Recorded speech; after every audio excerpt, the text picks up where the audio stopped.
আসসালামু আলাইকুম। বিডিএফএফ ইউটিউব পরিবারের পক্ষ থেকে সবাইকে জানাই আন্তরিক শুভেচ্ছা অভিনন্দন।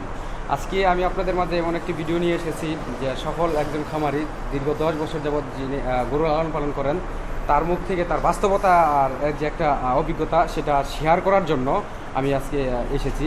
সেটা হচ্ছে যে নতুন নতুন কিছু উদ্যোক্তা আছেন যারা এক বিয়ান দুই বিয়ান যে গরুগুলো আছে, অর্থাৎ এক বাচ্চা দেওয়া দ্বিতীয় বাচ্চা দেওয়া এই গরুগুলাকে বেশি মূল্যায়ন করেন। অর্থাৎ তারা এরকম লোক আছে যে তৃতীয় বিয়ানের গরু নাকি বুড়া হয়ে যায় পরে নাকি দুধ দেয় না। তো এটার জন্য যে সফল একজন খামারি আছে যে ওনার হাতে মানে কত বছর থেকে কত বছর পর্যন্ত এবং কততম বিয়ান পর্যন্ত সে গরুগুলা আছে তার কাছে শুনবো। আসসালামু আলাইকুম। ওয়ালাইকুম আসসালাম।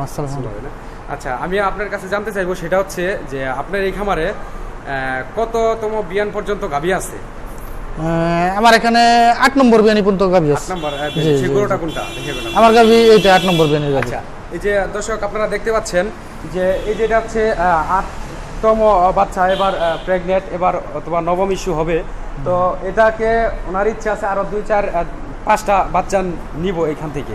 তো দর্শক আসলে যে জিনিসটা ওনার কাছ থেকে আমি আরো জানবো যে ওনার আচ্ছা বলেন যে 8তম বিয়ান হয়ে গেছে, এখন কেন গরুটা রাখছেন? এখনো এই কারণে গরু রাখছি যে আমার এই গরুটা এখনো এত সুন্দর সার্ভিস, আমার মনে হয় যে এই 2-3 নম্বর বিয়ানির গরু আপনার এত সুন্দর সার্ভিস দেয় না এই গরুর মতো। আচ্ছা, এর একটা কারণ কি?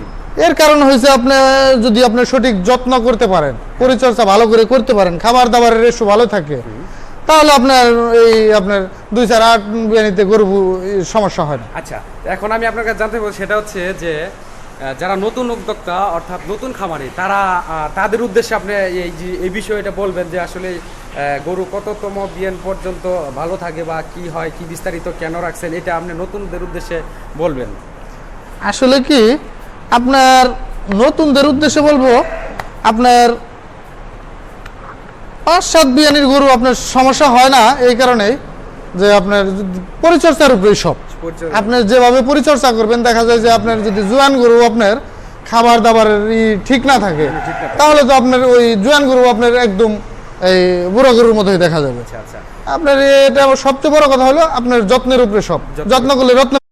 আমি আসলে আপনাদেরকে বোঝাতে চাচ্ছি এটাই যে যারা আমাকে বিভিন্ন ধরনের প্রশ্ন করে থাকেন যে প্রথম ইস্যু দ্বিতীয় ইস্যু গরুর জন্য, আমি তাদেরকে বলবো যে আসলে যে সফল একজন খামারি বলে গেলেন যে আসলে গরু যদি যত্ন করা হয়, সঠিক পরিচর্যা করা হয়, তাহলে সে বাচ্চা 2-4-10 বিয়ানে গরু কিছুই হয় না। তো আমি আরেকটা জিনিস নিজে থেকে বলি, যেটা আমার অভিজ্ঞতা থেকে, যে একটা গরু যখন দুধবতী গাভীগুলা যখন তৃতীয় ইস্যুতে আসে তখন মূলত তার যে দুধ দেওয়ার যে একটা ক্ষমতা তখন থেকে শুরু হয়।